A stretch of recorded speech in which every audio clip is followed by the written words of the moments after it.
Chapter 8, A Family Reunion. The next thing Ralph knew, his mother was shaking him by the shoulder. "Wake up," she said. "Ralph, wake up. Room service has brought us another meal." Room service? Ralph rubbed his eyes, not believing what he had heard. Room service has brought our dinner? "Yes, a real feast.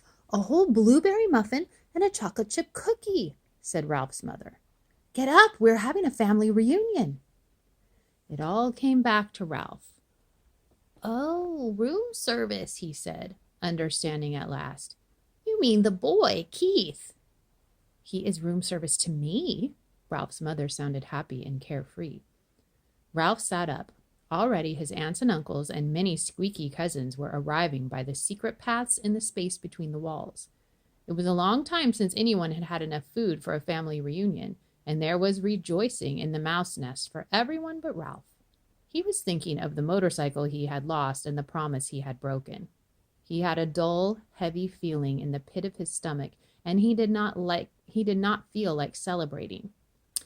"Why, there's Ralph," squeaked his Aunt Sissy, who thought she was better than the rest of the family because she lived in the bridal suite, where, she led her relatives to believe, riches of rice fell to the carpet when the bride took off her hat and the groom shook out his coat. The rest of the family knew Aunt Sissy was not as grand as she pretended to be, because very few brides and grooms came to this hotel these days. "My, how you've grown." Ralph never knew what to say when people told him how he had grown.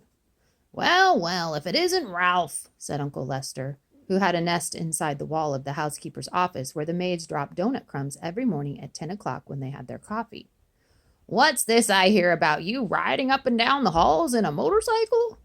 Uncle Lester had a way of saying the wrong thing at the wrong time. "My land, a motorcycle," said old Aunt Dorothy. "Isn't that pretty dangerous?" "Why, wouldn't mind riding one myself if I were a few years younger," said Uncle Lester. All the little cousins came crowding around Ralph. "Show us your motorcycle," they squeaked. "We want to ride it. Come on, give us a ride in your motorcycle, Ralph. Ha, Ralph, come on, Ralph, please." Ralph knew he was expected to be polite to all his relatives, even the squeaky little cousins. Well, embarrassed and ashamed, he looked down at the floor. "I sort of lost the motorcycle in a pile of sheets and pillowcases." "Lost the motorcycle? Oh, Ralph," cried his mother, genuinely alarmed. Alarmed meaning scared or surprised. Ralph knew what she was thinking. Did this mean the end of room service? Did she have to go back to pilfering crumbs for his brothers and sisters? "That's a young mouse for you," said tactless Uncle Lester. "Can't take care of anything." "Well, if anybody asks me, I think it's a good thing he lost it," said Aunt Dorothy. "Riding a motorcycle is just plain foolhardy."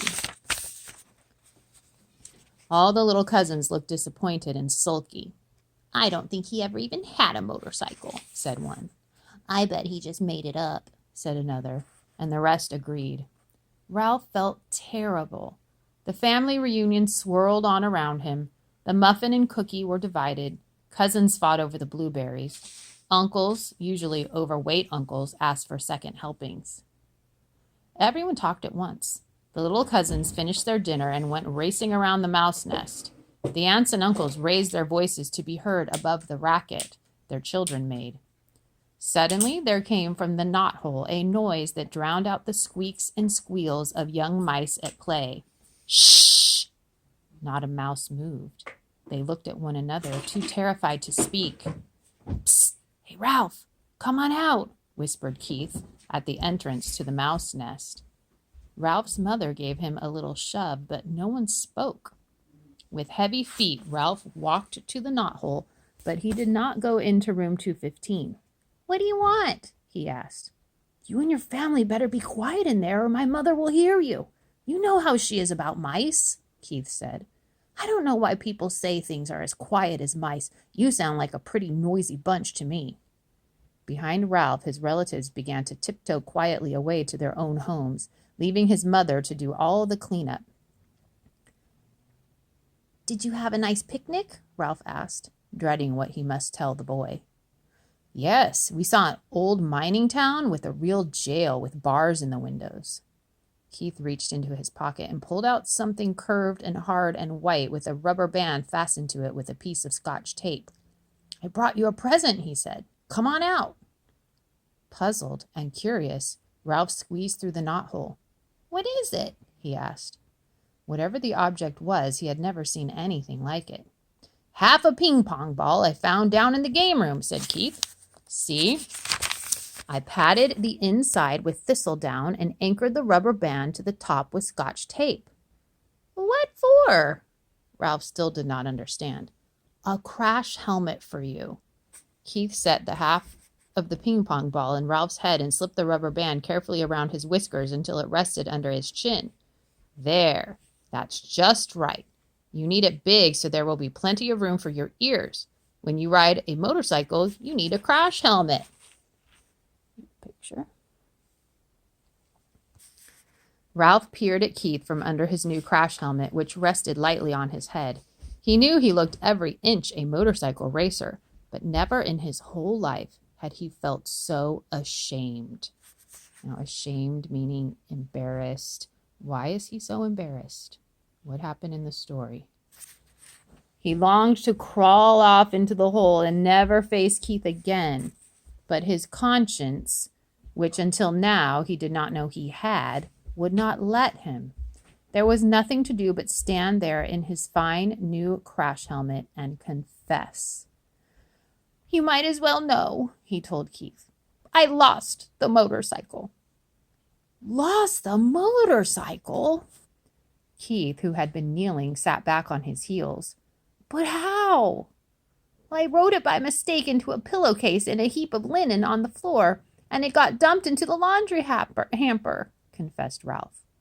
You rode it into a pillowcase? Repeated Keith. But you weren't supposed to ride it in the daytime. You promised. I know, agreed Ralph miserably. I didn't exactly mean to ride it. But you did. Keith's voice was accusing. Well, you see, the maid was vacuuming under the bed and began Ralph and stopped. Oh, what's the use? I wrote it and it's lost and it's probably gone to the laundry by now and I'm sorry. The boy and the mouse were silent. Both were thinking about the little motorcycle with its clean lines and pair of shiny chromium exhaust pipes. That motorcycle was my very most favorite of all my cars, said Keith. I saved my allowance and bought it myself. Ralph hung his head in the crash helmet. There was nothing more he could say. It was a terrible thing he had done. Well, I guess I should have known you weren't old enough to be trusted with a motorcycle, said Keith. The boy could not have said anything that would hurt Ralph more. Poor Ralph. So words to describe how Ralph is feeling, some adjectives to describe feelings might be ashamed, remorseful, embarrassed, upset. What words could describe how Keith is feeling? Angry, frustrated, hurt, disappointed. I want you to think of those feeling words. Usually when I ask you in class, boys and girls, how do you think the character felt? Lots of you might say bad or good or mad. I want you to think of some more descriptive adjectives as we read this book to describe how the characters feel or to describe events that had happened. Okay?